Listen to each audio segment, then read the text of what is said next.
Where are you, Scott? There we go.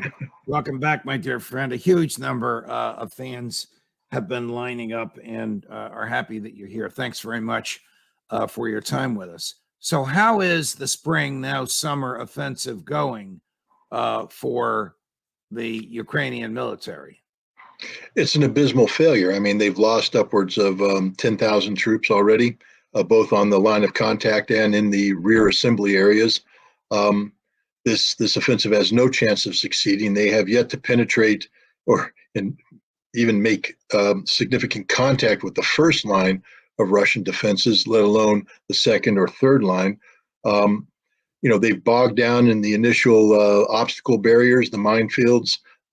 They are being their attack is broken up by artillery and aircraft. Everything I told you was going to happen, Judge, is happening right here. The Russian doctrinal defense is the Ukrainians are incapable of breaching it. And what makes this even more criminal is that any military professional knows this, especially those who wear 4 stars on their shoulders, who served in the U.S. Army. They know the Army doctrine for a breaching assault. And they know that one of the very first requirement is suppression. That means suppressing Russian artillery, air, electronic warfare, everything. The Ukrainians have suppressed nothing. Therefore, this is literally a suicide attack.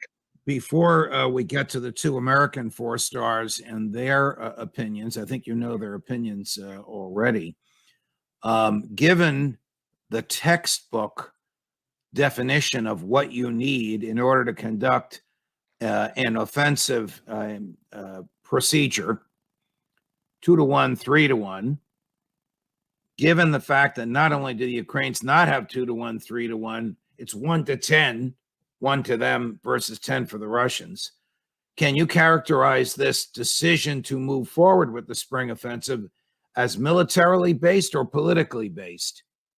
It's 100% politically based. This is literally Zelensky appeasing his NATO masters to create the perception of Ukrainian military prowess on the eve of a NATO summit, where this entire Ukrainian commitment that NATO has made is going to be put on the table and discussed. And what NATO doesn't want to do, they have a script they want to follow, but to even go through the motions of the script, they must be able to fool themselves and fool their respective constituencies into believing that continued investment into the Ukrainian machine has the potential of generating an outcome that is desirable for not only Ukraine but the West.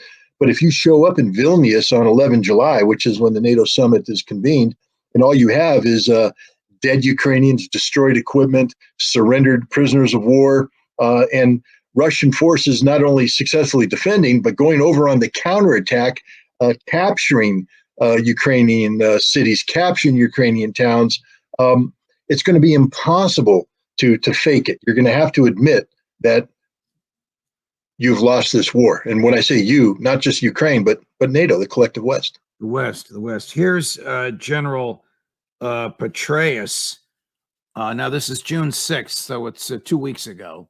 Here's General Petraeus on who he thinks, no surprise, will prevail in the offensive.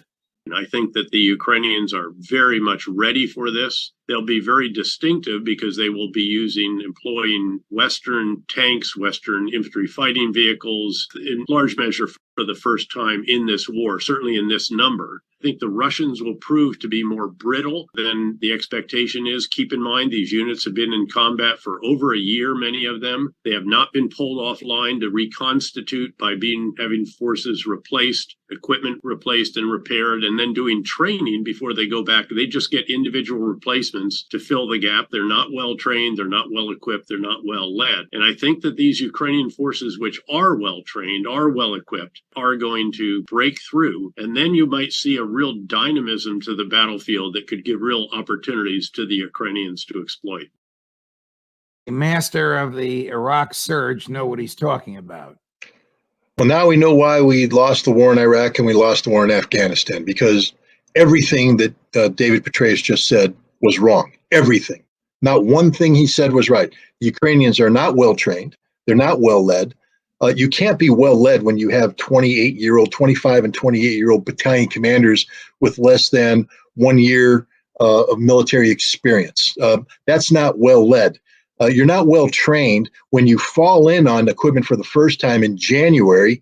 You begin training on it in February, and you're done by May. That's not well trained on anything, either the operation of the equipment, this masterful U.S.-made infantry fighting vehicle, the Bradley or the Leopard tank, or any of the Western-made artillery systems. Ukrainians don't know how to use them. They're not well trained. They're poorly led. Their morale is poor. Meanwhile, the Russians, everything he said about the Russians is wrong. These troops have high morale, extraordinary levels of training. We're seeing it right now as they absorb the Ukrainian attacks, as they respond, counterattack locally. The Ukrainians haven't come close to the first line of defense yet. The Russians are well led, well trained, well equipped. Their morale is sky high right now. Everything Petraeus said is 100% wrong. I mean, normally when somebody humiliates themselves like that on national TV, they should gracefully retire and go play golf or, bridge or whatever else people do at that stage in their lives. But they shouldn't be going on national TV and promulgating such poor analysis. But remember, this is the man who gave us Afghanistan. Here he is again in the same interview. You can take a guess, a mental guess, as to what he wants to see happen in Vilnius on July 11. And you can also take a guess on his opinion on F-16s. But there should be a very solid path to NATO membership that's provided at the Vilnius summit on 11 July. But in the meantime, the focus should be on enabling Ukraine to the greatest extent that we possibly can, so that the Ukrainians can prove to Putin that the Russians will not be able to outsuffer the Ukrainians. And also we prove they won't be able to outsuffer the Europeans and the Americans as well. Does this include F-16 jets? Oh, absolutely. We should have made the decision to transition to Western aircraft long ago. Again, this was inevitable. What's inevitable is that the any F-16s that are provided to the Ukrainians, if they are, will be destroyed, either on the ground or in the air. They'll have no impact on the battlefield whatsoever. They can't. Again, General Petraeus is betraying the fact that he's lying through his teeth. I know he's an Army officer, but he was, a commander who had worked with the Air Force and understands the limitations of the F-16 as a platform, the logistical requirements, the fact that the Ukrainians will be getting F-16s that are beyond their expiration date, being piloted by people who don't know how to fly them with insufficient training, insufficient weaponry. It's a death trap. And Petraeus knows this. Why he's saying this is beyond me. I guess he's just as poor a diplomat as he is a military commander. He started that second clip that we ran by saying the 11 July meeting should begin Ukraine's path to NATO. Ukraine's path to NATO, you might as well just declare World War III now. Well, what it means by path is I believe there's 7 things that Ukraine has to do to be a member of NATO according to their membership application plan, which was approved back in 2008. They've only accomplished 2 of those. And Joe Biden, the president of the United States, has come out and said there ain't no path to Ukraine being a member right now because while they've done 2 things, there's still corruption. There's still a lot of things we don't know about. We're not satisfied with. Plus, remember, it's a path towards membership. No one's asking Ukraine to be a member now except Ukraine. NATO understands that you can't have Ukraine become a NATO member now. What they're talking about is a post-conflict world where, the fantasy world where Ukraine prevails and the Russians retreat and Ukraine gets everything it wants. How then do you transition in a post-conflict environment to Ukraine becoming a member as soon as possible? But again, this is total fantasy. Let me just reiterate what I've said all along. Ukraine is on the path of destruction. The course that they've taken in concert with their NATO allies will lead to Russia acquiring another 20 to 30% of Ukraine's territory, the demise, probably fatal demise of the Zelensky government, and guaranteeing that whatever's left of Ukraine, once Russia wins decisively, will be a little rump state with no economic viability, no political viability. It'll be a horrible tragedy for the people of Ukraine. Here's more fantasy. from General Ben Hodges, retired four-star, former commander-in-chief of U.S. military forces in Europe. Well, I'll let you listen to what he says. Ukraine needs long-range precision weapons, and I'm very frustrated that our administration has so far refused to provide the ATACMS and other long-range precision weapons, which would help Ukraine hit Russian targets in Crimea. Because at the end of the day, Crimea is the decisive terrain. As long as Russia occupies Crimea, Ukraine will never be safe, and Ukraine will never be able to rebuild its economy. So Crimea is the decisive terrain. And if the U.S. would provide these long-range weapons to Ukraine, then the Russians would have to begin to leave Crimea. How crazy is that? Well, again, Ben Hodges is somebody who is totally devoid of reality. Look, Shoigu, the Minister of Defense of Russia, has responded to this. He says if Ukraine uses existing weaponry, that is the Storm Shadow cruise missile provided by the British or the HIMARS provided by the United States to strike Crimea, that Russia will take out decision-making centers in Ukraine. This means that Russia basically will take the gloves off, and Zelensky will die, Delusional will die, everybody will die, all the decision makers will die. And then what is Ben Hodges going to do? Giving Ukraine ATACMS doesn't change anything. Pro hint, General, there's no such thing as a magic weapon. The Leopard was supposed to be a magic weapon. HIMARS was supposed to be a magic weapon. Storm Shadow is a magic weapon. F-16, is going to be a magic weapon. ATACMS will change everything. It changes nothing. The Russians are a mature military that has known of the existence of ATACMS for years. The Russians have systems that are better than ATACMS. So you fire ATACMS and you take out a target here, a target there, a target here. All you do is escalate the conflict, and the Russians will inflict far more damage on Ukraine than the ATACMS could ever accomplish.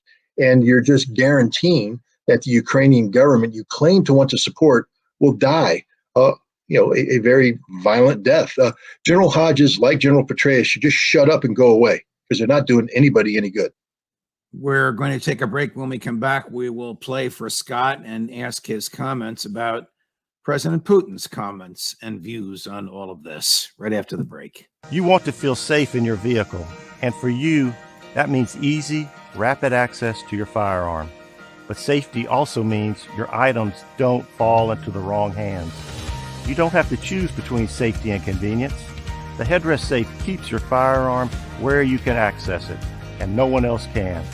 Just order your headrest safe, install it yourself when it arrives, and enjoy peace of mind. It starts at theheadrestsafe.com. Before we run the clips of President Putin, and before we run a clip of the Chief of Staff of President Zelensky, what is the state of the American stockpiles of weapons? How depleted are they? How much stuff that the Pentagon would want, if God forbid they needed it to defend American territory, is gone? I mean, for instance, artillery systems, we've created this situation where we'd have nothing left to give without consuming our stockpiles. So anything future for the Ukrainians or anybody else, by the way, would have to be fresh made. That's why we're seeing the end of drawdown and the beginning of new production, which means that, what things we're promising the Ukrainians will only come months, if not years from now, because we have to build it from scratch. And here's the problem. It's one thing for a politician to say, let's do this, and have Congress go, let's do this. But now the guy who builds it's going to go, not so fast, guys. You see, I'm a private industry. I'm a business. I need contracts. I need contracts that are worth this. I'm not going to change everything, divert all resources to pump out a handful of items for Ukraine. It's going to bankrupt me. That's not how business works. You want this? I need long-term contracts. I need lots of stuff being built. And Congress is going, well, we're not there yet. We don't want to do that.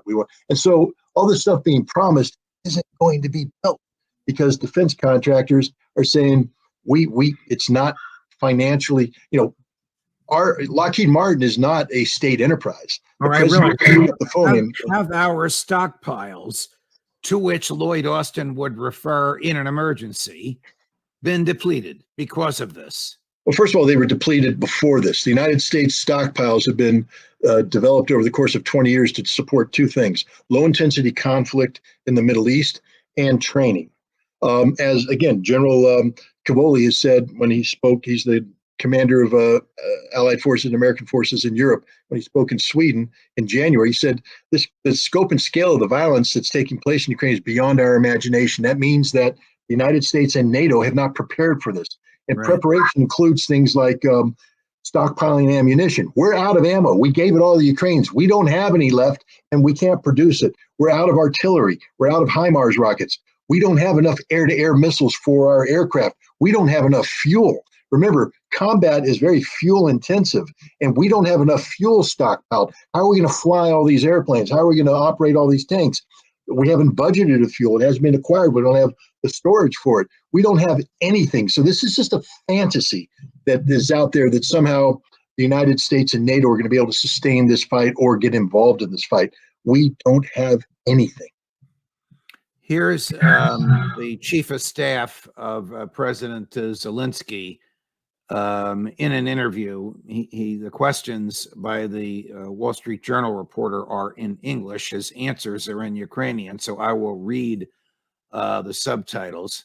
I didn't know, maybe you did, that there were peace negotiations in February of 2022. Here's what he has to say about it. You tried to negotiate some sort of truce or deal before the war, and that obviously didn't work. What lessons have you learnt from that about how you deal with the Russians? I remember how the Russian delegation acted.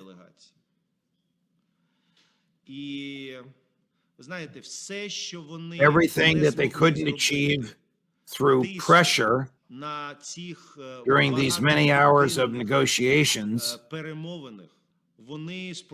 they attempted to achieve through military means on February 24, 2022.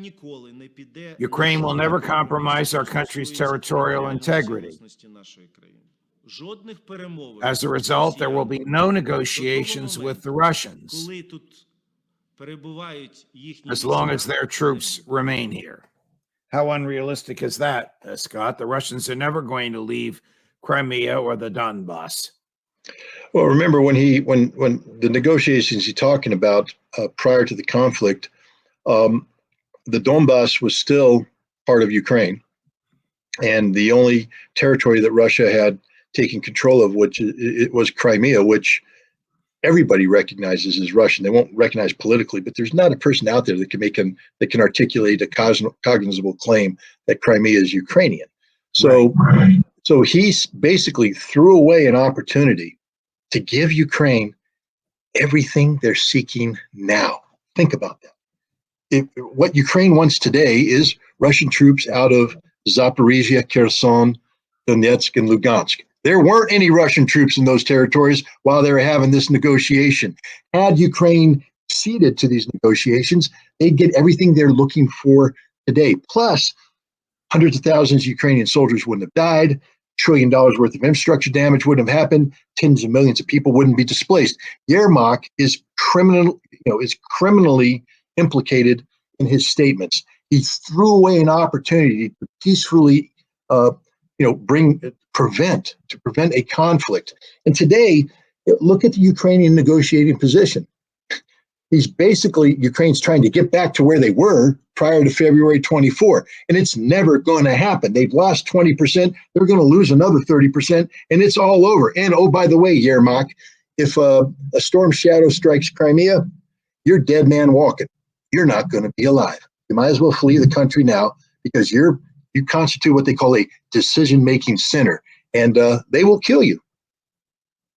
Here's President Putin late last week, very, very calm, with a translator. It's a female voice translating about how the U.S. doesn't want to talk to him, and he's happy to talk to us if they will listen. As for the contacts We don't have any contacts, practically, but we didn't reject them. If there's a desire to enter into a dialogue with us, they are welcome. It's not us who stopped this dialogue.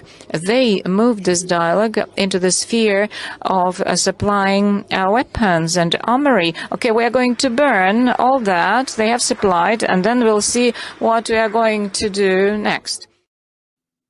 The Right on interesting, the mark. He's right Yeah, on the the mark, right? the interesting thing about what he says is it's all accurate. I mean, unlike Petraeus, unlike Hodges, unlike Yermak, unlike Blinken, Sullivan, Biden, everything Vladimir Putin says is just spot on accurate. You may not like the guy, you may not like what he's saying, but don't tell me that what he's saying is a lie. They're in the process of destroying everything that NATO has provided Ukraine.